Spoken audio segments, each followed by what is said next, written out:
అందరికీ హాయ్ అండి.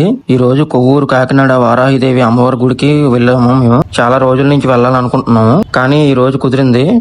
అమ్మవారి వారాహిదేవికి మా అమ్మగారు 16 శుక్రవారాలు పూజ చేస్తున్నారు. కాకినాడ కొవ్వూరులో వారాహిదేవి ఎలా వెలిసారు అనేది, ఆ గుడి ఎవరు కట్టించారు అనేది నేను చెప్తాను వినండి. మనం గుడి దగ్గరికి వెళ్ళాక గుడి ఎలా కట్టించారు ఏంటనేది గుడి గురించి మాట్లాడుకో. ఇకపోతే కాకినాడ ఏరియా మాత్రం భలే ఉంది. కాకినాడ బస్ స్టాండ్ దిగి అక్కడి నుంచి మేము ఆటో బుక్ చేసుకున్నాం వారాహి అమ్మవారి టెంపుల్ కి. మంచి ప్రైజ్ కి మాట్లాడుకొని వారాహి అమ్మవారి టెంపుల్ కి మేము ఇక్కడ వైజాగ్ నుంచి నైట్ 2 గంటలకు బయలుదేరాము కాంప్లెక్స్ కి.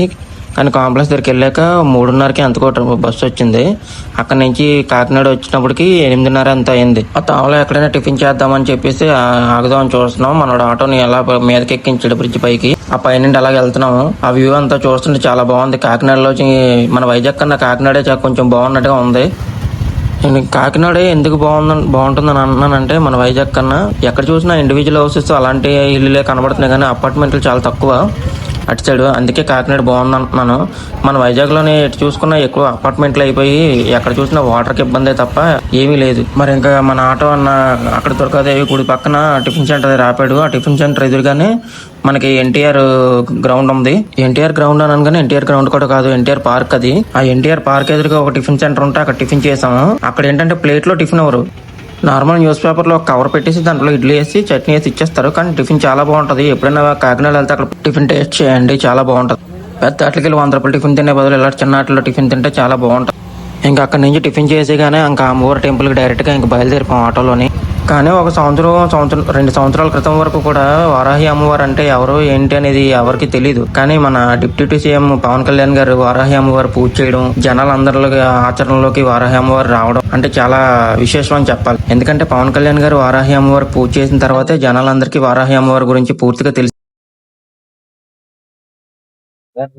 మన ఆంధ్రప్రదేశ్ చెప్పి వారాహి గుడి ఎక్కడా లేదండి. ఈ స్టార్ట్ అయ్యాక అంతలక్క గుళ్ళు మొదలయ్యే గానీ ఇప్పుడు వచ్చి వారాహిదేవి గుడి అన్నది ఎవరికీ తెలదండి. ఈ అమ్మవారు అంటే కూడా ఎవరికీ తెలదు. అవును, తాంత్రిక దేవత కదా. అదండి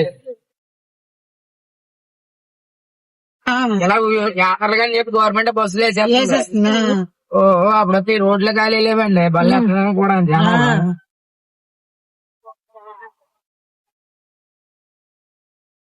అప్పుడు చేసేవారండి బాబు ఇక్కడ ఆటో వాళ్ళు. రోజుకి 20,000 పైన. మనం గుడి దగ్గరికి రీచ్ అయిపోయాము. కాకినాడ కొవ్వూరు వారాహి అమ్మవారి గురించి మాట్లాడుకున్నాను ఇందాక చెప్పాను కదా వీడియో స్టార్టింగ్ లోని. అసలు ఆ గుడి ఎవరు కట్టించారో ఎలా కట్టించారో ఏంటనేది చెప్తాను. ముందుగా అక్కడ గుడి ఆనవాయితీ ప్రకారం లేడీస్ ఎవరైనా కాలు కడుక్కొని కాలుకి పసుపు రాసుకొని వెళ్ళాలంట. అండి ఈ రోజు మేము వారాహిదేవి టెంపుల్ కి వచ్చాము. కాకినాడలోని కొవ్వూరు వారాహిదేవి టెంపుల్ అంట, చాలా ఫేమస్ టెంపుల్ అంట ఇది. ఇక్కడ మా అమ్మ మా నాన్న నేను కలిపి బయలుదేరి వచ్చాము. తెల్లవారి నైట్ 2 గంటలకు బయలుదేరిపోయి వచ్చాము. ఇప్పుడు టైం 8:30 అవుతుంది కరెక్ట్ గా. చాలా లోపలికి వెళ్ళిన తర్వాత వీడియో తీస్తుంటే అక్కడ పంతులు గారు వీడియో తీయద్దని అంటున్నారు. అమ్మవారికి గుడి కట్టించింది లక్ష్మీ ప్రసన్న గారు. ఆవిడ ఒక రోజు కాశీ వెళ్లారంట. కాశీ వెళ్లి కాశీలోని వారాహి అమ్మవారి టెంపుల్ దర్శనం చేసుకున్నారంట. అక్కడికి వెళ్లి దర్శనం చేసుకుని తిరిగి రాగానే వారాహి అమ్మవారు కళలో కనిపించారంట. ఆవిడకి లక్ష్మీ ప్రసన్న గారికి కళలో కనిపించి గుడి కట్టించమని చెప్పారంట. కళే కదా అని పెద్దగా పట్టించుకోలేదు ఆవిడ.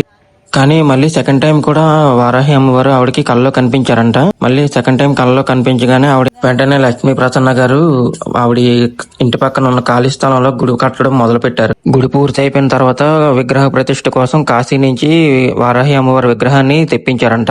కానీ కాశీలో వారాహి అమ్మవారు ఎలా ఉంటారో అలానే చేయించారంట ఈ విగ్రహాన్ని. కానీ కొవ్వూరు వారాహిదేవి అమ్మవారి దగ్గరికి వెళ్ళిన తర్వాత అనేక రకమైన సమస్యలు ఒక్కొక్కరికి క్లియర్ అయ్యని చెప్పుకొని వచ్చారు.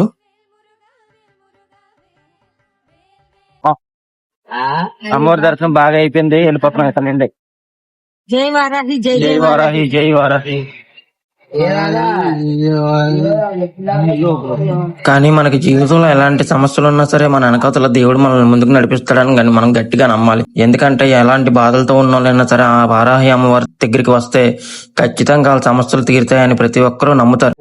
అలాగే వారాహి అమ్మవారికి పూజ చేయడం వల్ల ఎవరికి ఎలాంటి అనేక రకమైన సమస్యలు ఉన్న ప్రతి ఒక్కరి సమస్యలు క్లియర్ అవుతాయి. అందులోకి వారాహి అమ్మవారు యుద్ధానికి సైన్యాధిపతి. మనం చేసేది ఏ యుద్ధమైనా అమ్మవారిని తలుచుకుంటే ఆవిడకి మన ముందుండి అన్నిటికీ మనకి సహకరిస్తుంది ఆవిడ. అయితే వారాహి అమ్మవారి దర్శనం అది బాగా అయిపోయింది. మేము వైజాగ్ బయలుదేరిపోతున్నాము. వీడియో కనుక నచ్చితే లైక్ చేసి షేర్ చేసి ఫాలో చేయండి. అలాగే సబ్స్క్రైబ్ కూడా చేసుకోండి.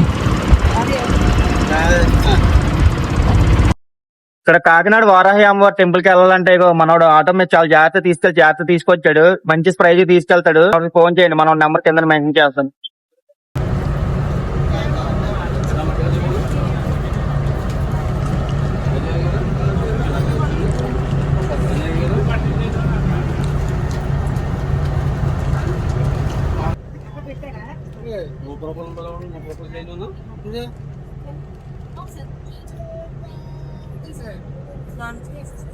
అందరూ వచ్చారు.